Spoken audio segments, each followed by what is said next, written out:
আধা ঘন্টার ব্যবধানে এই অবস্থা।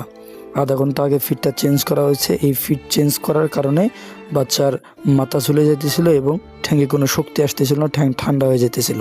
ঠিক আছে, তো দেখেন সম্পূর্ণ বাচ্চা এই অবস্থা, এই ঝুড়ির মধ্যে যেগুলো বাচ্চা সম্পূর্ণ বাচ্চা এই অবস্থা।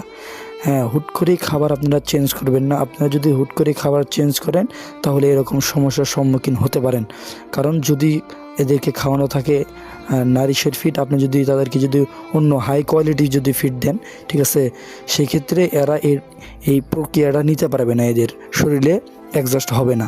তখন তাদের মাথা ঘুরাবে এবং ঠ্যাং ন্যাংরা হওয়ার একটা চান্স থাকে। ঠিক আছে, এই বিষয়গুলো আপনারা অবশ্যই যারা নতুন খামারি, এই বিষয়গুলো অবশ্যই খামারিদের সঙ্গে আলোচনা করে আপনারা এই ফিড চেঞ্জ করবেন এবং মেডিসিন চেঞ্জ করবেন ইনশাআল্লাহ।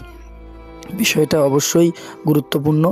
যদি আপনাদের কাছে এই ভিডিওটি ভালো লাগে অবশ্যই ভিডিওটি একটা লাইক করবেন এবং চ্যানেলটি সাবস্ক্রাইব করবেন। যারা ফেসবুক পেজ থেকে দেখতেছেন অবশ্যই ফেসবুক থেকে ফলো করে দেবেন ইনশাআল্লাহ।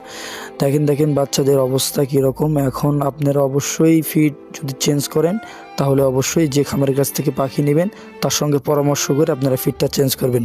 ঠিক আছে, ইনশাআল্লাহ আপনার কাছ থেকে এতটুকুই পরামর্শ থাকবে। তো সবাই ভালো থাকবেন, সুস্থ থাকবেন এবং এই পাখিগুলোর জন্য দোয়া করবেন। আল্লাহ তাআলা যেন পাখিগুলোকে অতি দ্রুত সুস্থ করে দেন। সবাই ভালো থাকবেন, আমাদের সঙ্গে থাকবেন। আসসালামু আলাইকুম ওয়া রাহমাতুল্লাহ।